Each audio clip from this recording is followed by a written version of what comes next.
राम राम मंडळी, आज एक नवीन व्हिडिओ आणि आणला आहे तो म्हणजे भुदरगड. आता भुदरगड म्हटलं, तुम्ही म्हटलं असं आम्ही जाऊन बघून आलो काय माणूस सांगतो या.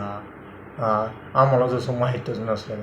अहो पण बरोबर आहे की तुम्ही जे बोलताय ते बरोबर आहे, परंतु मी जे काही सांगतोय तेवढी तुम्हाला माहिती नसेलच. कारण तुम्ही फक्त जाणार, तिथं बघून येणार, नुसतं आसपासचा परिसर, तिथं तुम्ही माहिती घेणारच नाही. म्हणून आज मी तुम्हाला हा व्हिडिओ करून सांगतोय. यामध्ये त्याची माहिती काय, ऐतिहासिकद्वारा काय होती काय नाही, हे थोडक्यात तरी आपल्याला माहितीच पाहिजे ना.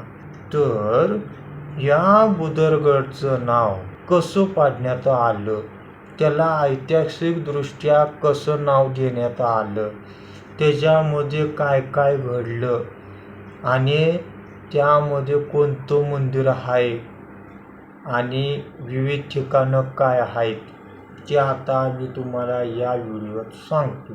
ते तुम्ही शेवटपर्यंत बघा आणि माझ्या व्हिडिओला लाईक आणि सबस्क्राईब करायला विसरायचं नाही, कारण असेच मी वेगवेगळे व्हिडिओ तुम्हाला घेऊन येतो असतो.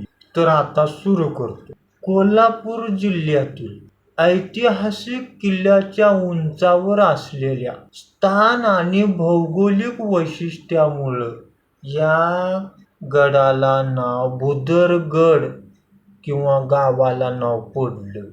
आता बघायचं झालं तर भुदरगड या शब्दाचा अर्थ काय. भू म्हणजे तुम्हाला माहीतच असेल, जमीन पृथ्वी, आणि दरी पर्वत या शब्द असं जे आहे त्याच्यावरून.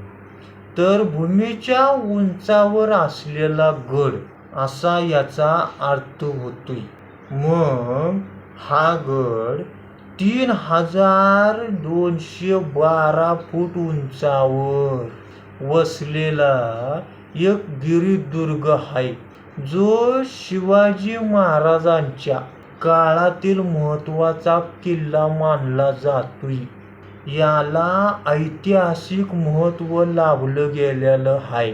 हा किल्ला छत्रपती शिवाजी महाराज यांनी जिंकून स्वराज्यात सामील केला होता. या मागचं नाव पाडण्याची कारणं ही अनेक आहेत. तर सह्याद्रीच्या डोंगर रांगेत पेठ शिवापूर, त्याला म्हणतात गारगोटी, या जवळच असलेल्या या किल्ल्याचा मुख्य भाग उंचावर आहे.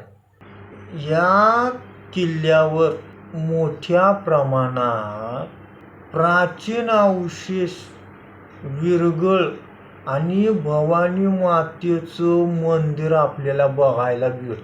आणि तिथलं असं वैशिष्ट्य एक आहे, जर पाहायचं झालंच तर या किल्ल्याची उभारणी तत्कालीन भौगोलिक परिस्थितीनुसार संरक्षणासाठी करण्यात आली होती. आणि जी जमिनीच्या उंचीवर असल्यानं याला भुदरगड असं नाव देण्यात आलं. भैरवनाथाच्या जागृत देवस्थानामुळं प्रसिद्ध आहे. किल्ल्याला 2 दरवाजे आहेत आणि पहिल्यांदा तटाची मात्र खूप ठिकाणी पडझड झालेली पाहायला मिळत होती.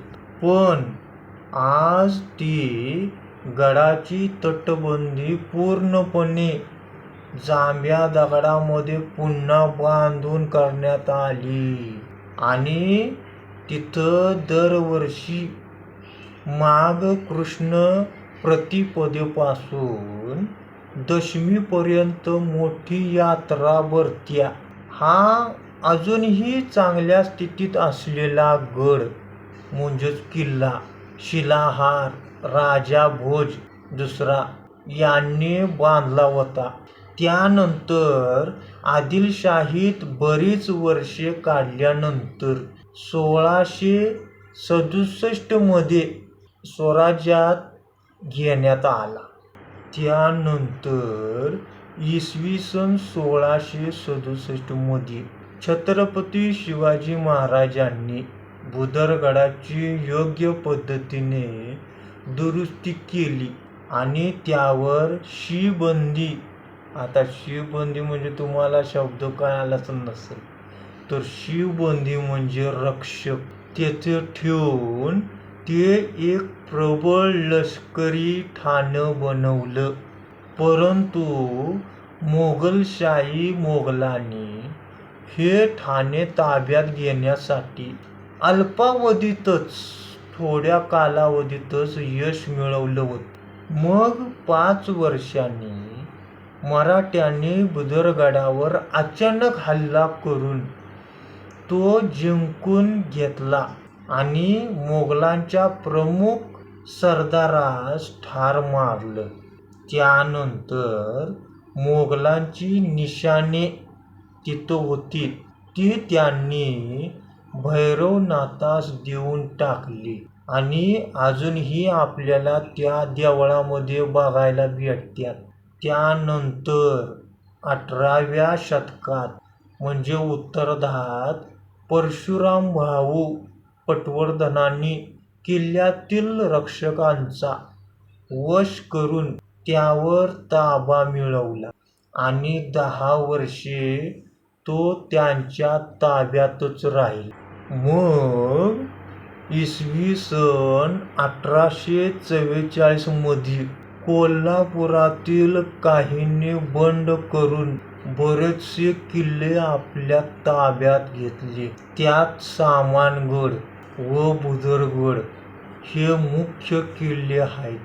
13 ऑक्टोबर 1844 रोजी इंग्रजांच्या सैन्याने भुदरगडावर पूर्ण ताबा प्रस्थापित केला आणि असं बंडाचा प्रयत्न वारंवार होत नये म्हणून इंग्रजांनी तेथील तटबंदीची बरीच पडझड पाडापाड करण्यात आली, असं ऐतिहासिक कारणाद्वारे आपल्याला पाहायला भेटते, ऐकायला भेटते. त्यानुसार सांगतोया. मग जाता जाता या व्हिडिओला लाईक आणि सबस्क्राईब करा आणि आपण भेटूया आता पुढच्या व्हिडिओमध्ये नवीन विषयासह. तोपर्यंत राम राम.